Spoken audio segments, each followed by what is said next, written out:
আসসালামু আলাইকুম রহমতুল্লাহ। ভোক্তা গ্রিড যে অস্বাভাবিক পরিস্থিতি সংঘটিত হয়েছে, সেখানে এখন আমি একটু সরেজমিন প্রত্যক্ষ করার জন্যই আসছি। এই যে দেখা যাচ্ছে যে মালামালগুলা এগুলোই তো ইনজুর হয়েছে, তো এগুলো রিপ্লেস হচ্ছে। নতুন নতুন এই যে বাস এগুলো সব নতুন বাস এগুলো লাগানো হবে। এখন পুরানগুলো রিমুভ হচ্ছে। এখানে লোকজন কাজ করতেছে। গত বৃহস্পতিবার শুক্রবার থেকেই কাজ চলতেছে। এখানে যে ডেমিগুলো আছে,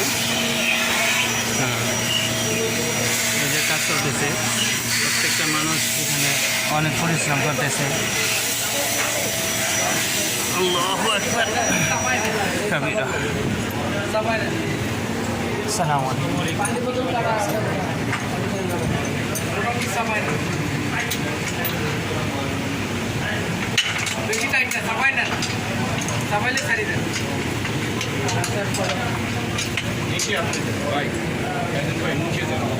এই যে কাজ করতেছে প্রত্যেকেই।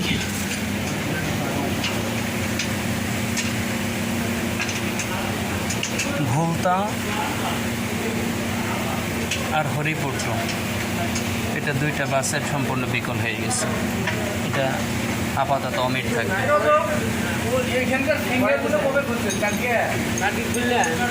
বাকি 4টা ফিডার এখন কাজ হচ্ছে।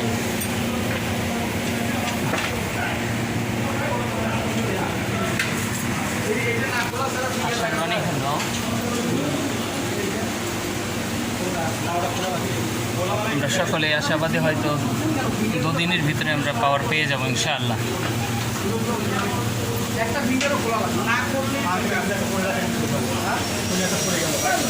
ভাইজান, আমাদের এখানে যে কার্যক্রম হচ্ছে আপাতত, এখানে আমরা সম্পূর্ণ বিদ্যুৎ কখন পাইতে পারি এরকম একটা আশা করা যায়। স্যাররা জানে আর কি না। পরে আবার বিভিন্ন চেকিং টেকিং হবে তো, তাই না?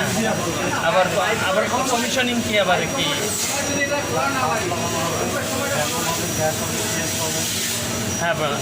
প্রথম তো ডিমিগুলো করছে, এখন আগে বাস হবে, তাই না?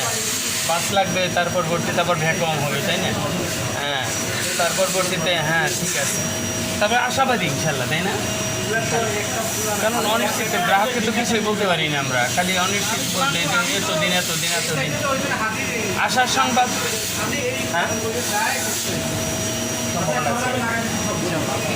আচ্ছা, যেটা আমাদের ভিতর ভাগে